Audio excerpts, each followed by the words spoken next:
প্রতিদিন সকালে নাস্তার জন্য তো রুটি বানাতেই হয়। আজকে দুইটা রুটি একটু বেশি বানিয়ে নিয়েছি বিকেলের নাস্তা বানাবো বলে। শুধুমাত্র দুইটি রুটি দিয়ে যে এত মজার সহজে নাস্তা বানিয়ে নেওয়া যায় তা না দেখলে আপনি বুঝতেই পারবেন না। এই নাস্তাটা বানাতে আমার খুবই ভালো লেগেছে আর কোনো ঝামেলা করতে হয়নি।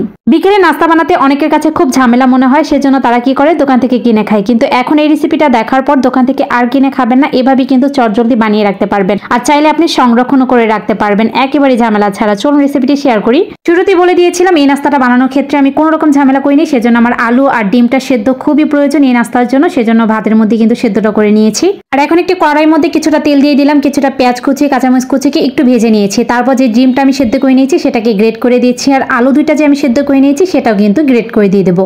এই পুরটা রেডি করে নিচ্ছি আমি দুপুরে রান্নার সময়। তো এখন হচ্ছে দেখতে পাচ্ছেন আমার কিন্তু গ্রেট করা হয়ে গেছে। তেলের সাথে সবকিছু মিশিয়ে নেওয়ার পরে এখন দিয়ে দিয়েছি হাফ চা চামচ চিলি ফ্লেক্স আর দিয়েছি সামান্য একটু ভাজা জিরা গুঁড়া। টেস্ট অনুযায়ী দিয়ে দিলাম সামান্য পরিমাণে লবণ, আর নুডলস মশলা দিয়ে দিয়েছি এক প্যাকেটের অর্ধেকটা। আর হচ্ছে আমি এখন ভেজে নেব 2-1 মিনিটের মতো। আর দিয়ে দিয়েছি বেশ কিছু ধনিয়া পাতা কুচি। আর লবণটা অবশ্যই কিন্তু বুঝে শুনে দেবেন, যেহেতু এখানে নুডলস মশলা ব্যবহার করেছি। নুডলস মশলা কিন্তু অনেকটা লবণ থাকে। তো ধনিয়া পাতার সাথে 1 মিনিটের মতো মিশিয়ে নেওয়ার পর এখন একটি বাটিতে তুলে রাখছি।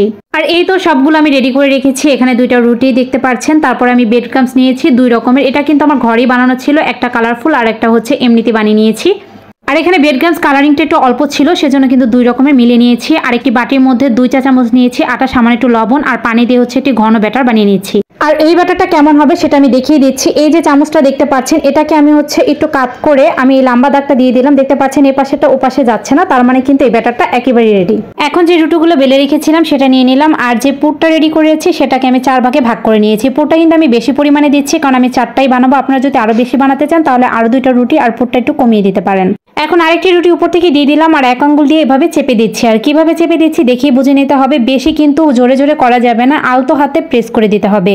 এভাবে চেপে দিলে একটার সাথে কিন্তু আরেকটা লেগে যাবে, সেজন্য কিন্তু একটু আলতো হাতে চেপে দেবেন। তারপর হচ্ছে এটি ছুরির সাহায্যে আমি চারকোনা ভাবে কেটে নিচ্ছি। তো কেটে নেওয়া হয়ে গেলে এক অংশকে আমি একটি প্লেটের মধ্যে নিয়ে নিচ্ছি। আরেকটি রুটি উপর থেকে যে দেখতে পাচ্ছেন একটার সাথে কিন্তু আরেকটা মানে লেগে যায়নি, সমান ভাগে হয়নি, সেজন্য হাত দিয়ে একটু চেপে দিচ্ছি। তারপর একটি কাঁটা চামচের সাহায্যে এভাবে চেপে চেপে লাগিয়ে দিচ্ছি। এখন এই রাস্তাটা আপনারা চাইলে মাস জুড়ে সংরক্ষণ করে রাখতে পারেন, সেজন্য এভাবেই কিন্তু বক্সে ভরে ডিপ ফ্রিজে রেখে দিতে পারেন। তো আমি 4টা বানিয়ে নিয়েছি, আর 2টা হচ্ছে আমি একটু আলাদাভাবে বানাবো, সেজন্য যে আটার ব্যাটারটা বানিয়ে নিয়েছি তার মধ্যে এটাকে চুবিয়ে নিলাম।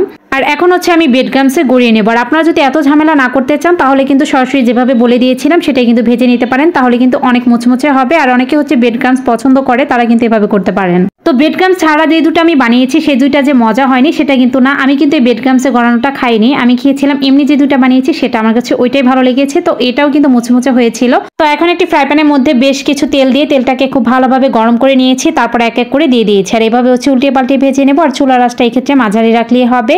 পুরটা যেহেতু রান্না করা ছিল সেজন্য কিন্তু এই নাস্তাগুলো ভাজতে তেমন একটা সময় লাগে না, প্রায় 3-4 মিনিট ভেজে নিলে হয়ে যায়, তার থেকে কম সময় লাগতে পারে। তো যাই হোক, এখন হচ্ছে দেখতে পাচ্ছেন কতটা লোভনীয় লাগছে দেখতে। তো ভেজে না হয়ে গেলে এখন তেল ঝরিয়ে গরম গরম পরিবেশন করতে পারেন। গেস্ট আসলেও কিন্তু তাদের চটজলদি এই নাস্তাটা বানিয়ে নিতে পারেন। অনেকেই হচ্ছে ফ্রোজেন পরোটা বা রুটি খেয়ে থাকেন বা রুটি সংরক্ষণ করে রাখেন, তারা কিন্তু এই নাস্তাটা চটজলদি বানিয়ে নিতে পারেন। আর যারা প্রতিদিন সকালে রুটি বানান তারা চাইলে কিন্তু 2-3টা রুটি এভাবে রেখে দিতে পারেন, তারপর চটজলদি এই নাস্তাটা বিকেলের জন্য বানিয়ে নিতে পারেন। সকালের নাস্তার সাথেই কিন্তু বিকালেরটাও রেডি হয়ে যাবে। তো আশা করছি রেসিপিটি অনেক উপকারে আসবে আপনাদের। আর খুবই মুচমুচে হয়েছিল, আর দেখতেই পাচ্ছেন কতটা লোভনীয় হয়েছে। সবাই একবার হলেও ট্রাই করবেন। ধন্যবাদ।